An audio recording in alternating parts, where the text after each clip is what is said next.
why men are becoming weak. So in this podcast, I'm going to run through my thoughts in terms of why I believe men are becoming weak and what we can do to upgrade it. Because speaking from experience, I've also been a victim, not to victimize myself, but been a victim from what is just happening sometimes in society, like I say all the time, which is bringing some of us down. So after sort of thinking and writing some things through and looking through a couple of studies, one thing that I noticed recently in some studies suggest that men are lonelier now than ever.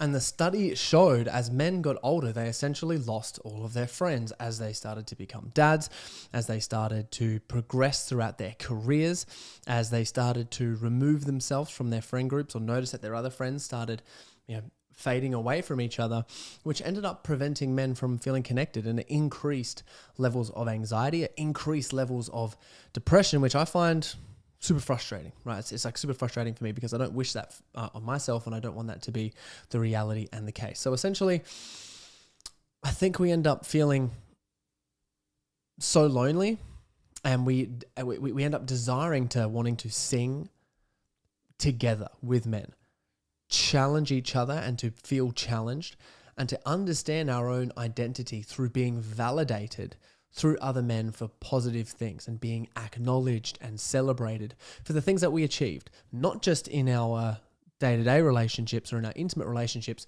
but in our man relationships, because it's something completely different, right? When you're celebrated or acknowledged from another guy who's also at a high level, who you respect, it's like this level of power of, fuck yeah, I can do this, which is really cool. And for the women who are listening, this is really important to understand from your partners and also the masculine side of yourself, because we will have a little twinkling of that within us. So two types of men emerge from this scenario. One man is called the passive man and the other is called the consumed man. Essentially, what I mean by the passive man is we just cruise. We're the average. We become the best of the worst and the worst of the best. We start a business or have a job, and from our job we get to a certain level where it's like, I'm not sure if I really want to expand or grow anymore. Maybe because that decision that we made for that job or that business wasn't the right one that filled our juices. However, that's what everyone else is doing. That's what I'm going to do. This is where I've landed. I'm going to settle for this. Compound that over a period of time when there's a lack of passion and less of juice and a lack of zest in order for us to get there, then we settle. We put this mask on our faces, which has everyone else confirm, I'm the guy that does this. I've built this safety, this brick by brick. I've built this house of safety and this comfort zone for myself. That's like, in regards to lifestyle. I can pay for this food. I can take my wife out on this time. We pay for this mortgage and we live in this nice household in a nice neighborhood. We get our, small vacation every single year where we get to go somewhere and do something. And man, I really could do something else. I could level up my business. I could do something with my career, but why the fuck should I? I've already got all of this here. And I will have to go, if I wanted to do that and I desire to do that, I would have to go through the pain of sacrificing all of this. And I'll let my wife down. I'll let my friends down. I'll let my bosses down. I'll let my employees down. I'll let all these people around me down. And I don't know if I want to deal or face that amount of failure, that feeling of not feeling good enough, the feeling that everyone else has been let down because of me. So now I'm not going to leave the house. I don't want to. I've built this bricks around myself and I don't want to do it. And now I'm in this position where it's like, well, as a man, and you've noticed this, if you have someone who's listened to some of my previous podcasts and if they've quit masturbation or quit porn, I have a challenge to everyone. Try doing it for a month. Quit porn, masturbation for a whole month.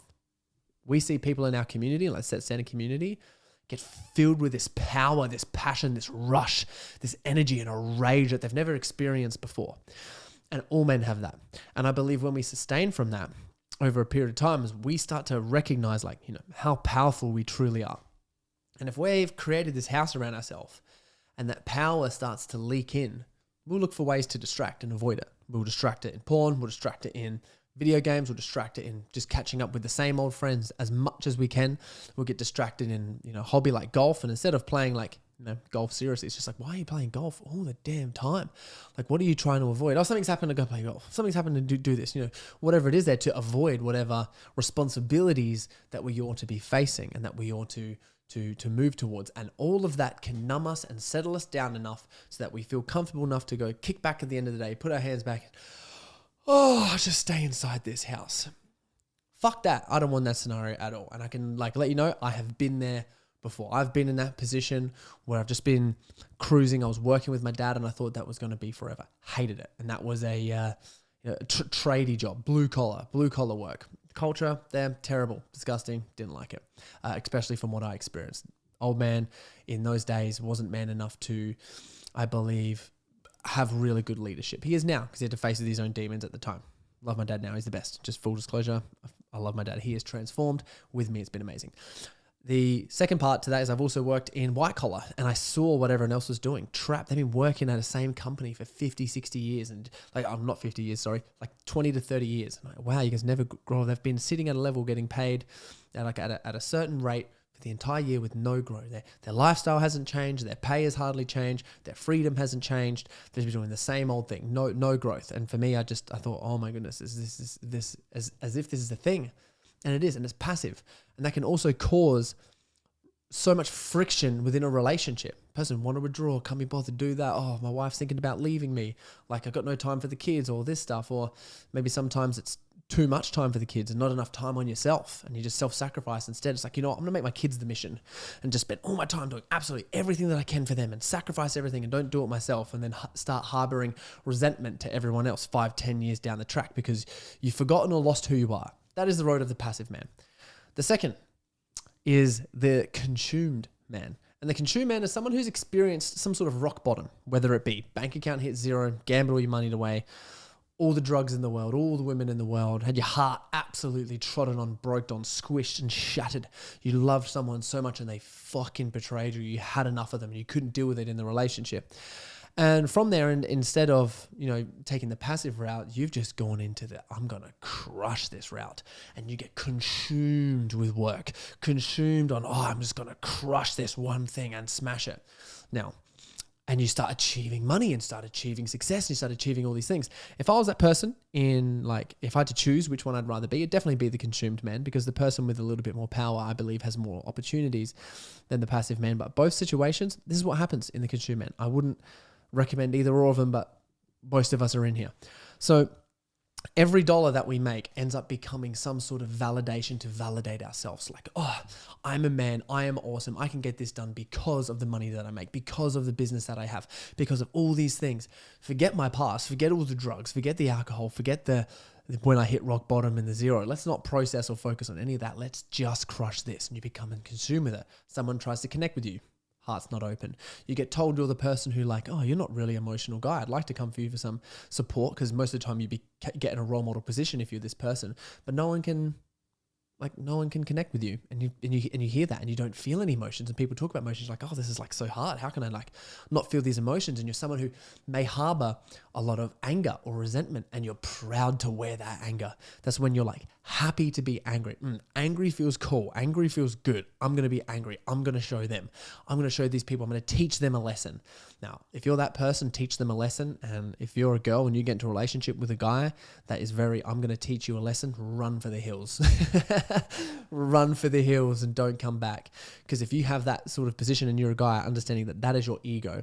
And if you know that is you and you do have a partner, to prevent her from running to the hills, you run to the hills and spend some time in an Airbnb for 2 or 3 days by yourself, understanding your own thoughts. Because if you're not doing that, my goodness, it's not like you're going to sort any of this ego stuff out and you're going to keep being reactive. What happens if you squish this little boy part of yourself who wants to emerge and you don't let him out?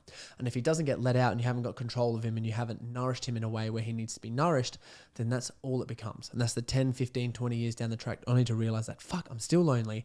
I still don't get connect with anyone and I want to connect with other people. And deep down, no one knows that I actually want to love and I want to give harder than anyone else. But for some reason I can't. I'm just too consumed with work. I have been both of these people. And if you're that guy, you may as well grab your dick, stare yourself at the mirror, jerk off into a cup and drink it. Have you ever heard about the story of Narcissus? Because essentially all you're doing if you end up being that man and continuing your way of being that guy is you just become self-obsessed.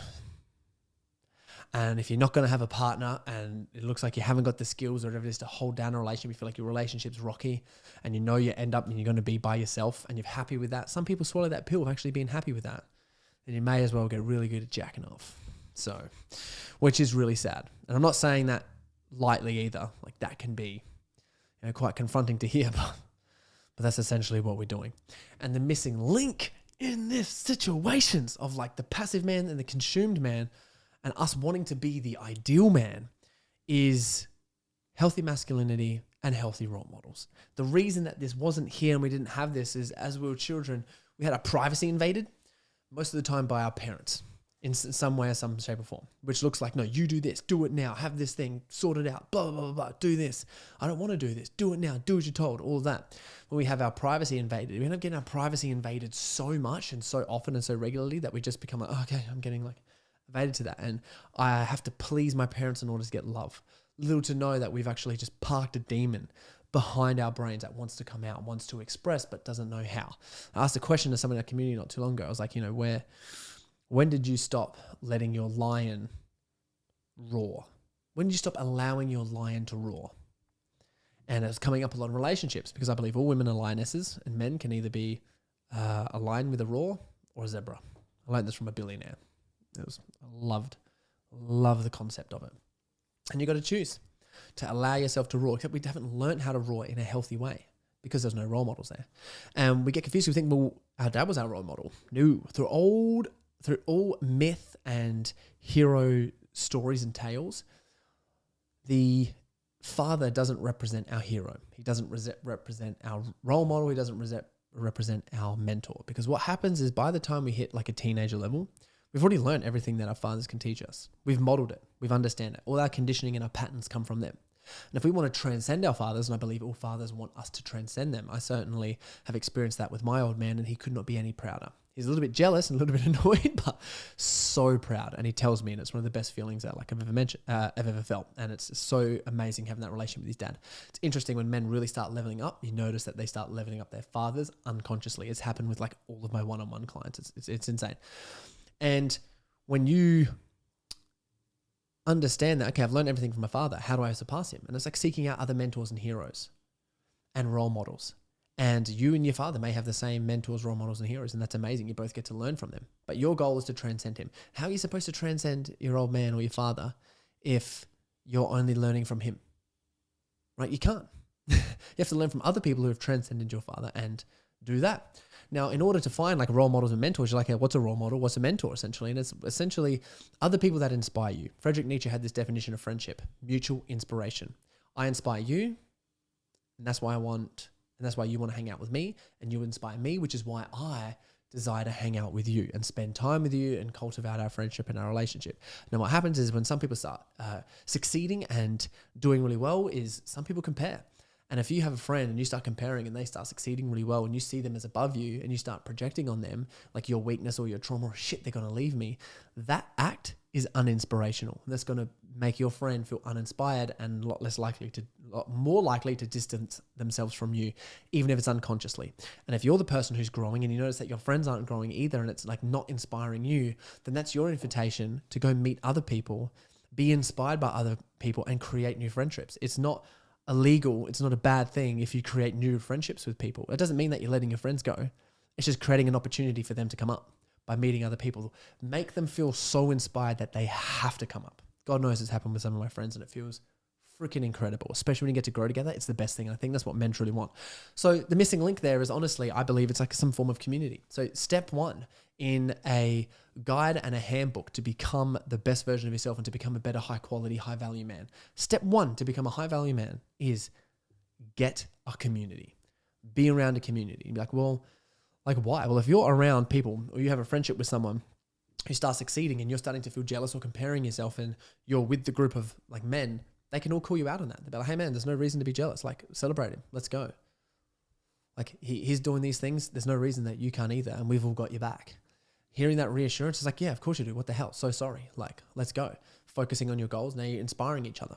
Just because someone makes, let's say for example, if the success measure is money and you're thinking, oh, this person is so successful because they got a lot of money. However, they're not the healthiest and fittest person and you have no money, but you are the healthiest and fittest person, you can inspire the successful person, and the successful person with money can inspire the fit and healthy person. And that's how mutual friendships can be created. So people can bring stuff to the table. You just got to make sure that you're doing you as best as you can, right? So when you're around a community of like-minded men that can be models, that can be mentors, that can cool you forward, who inspire you, that feeling of loneliness as you start to grow older dissipates. The feeling of camaraderie, the feeling of sharpening your axe comes to fruition. Napoleon Hill, in some of his books, and he's one of the best, most renowned authors in the world for creating success, and it's one of the best personal development programs in the world. His key ingredient that you can use in order to succeed in life that come from it is just finding and committing to a mastermind, a group of people who are all holding each other accountable, who are working on extremely similar goals. That is the key and the secret to get there. And if you haven't got that, create it for yourself. And if you don't know how to create it for yourself, it's like what I did was I created it every single week. I just got people around, invited them to come to my house, and I hosted as best as I could and had a nice bath. Eventually I started creating my own community, and it was the best thing ever. And now that is what I do full time. I love it. If you don't have the time, the resources, or the responsibility to create your own community, join one. We've got a men's community. It's amazing. If you want to look for a community and you want to understand where to look for them, is look in the platform called School, look at YouTube, and look at Instagram for men who run communities, and look for the ones who you resonate with most and join whichever one resonates with you the best. And it doesn't matter if you're in business and you're after, business coaching or business consulting. It doesn't matter if you're your relationship is struggling or you have no idea what's going on there. It doesn't matter if you're not 100% sure on what to do with your fitness. No matter what men's group that you join, we're men. So no matter what we talk about, that is what we're going to be talking about and leveling up, is figuring out the you that's going to help you progress and move forward. And that happens in all of those areas, because usually it's some part of you which hasn't been healed, where you've been passive or you've been consumed, which is now affecting how you show up in your relationship, affecting how you show up in business, affecting how you show up with being fat and overweight, essentially, which we don't want to be. We want to be crushing it. We want to feel really good about ourselves. So I hope you learned some nuggets out of this podcast. Please share, subscribe, and leave a comment below. I would absolutely love that. That would help us with the podcast so much, because we don't do any paid promotions for this thing. So that would be extremely appreciative. Would love to receive. And follow me at Corey Boutwell on Instagram. Thank you.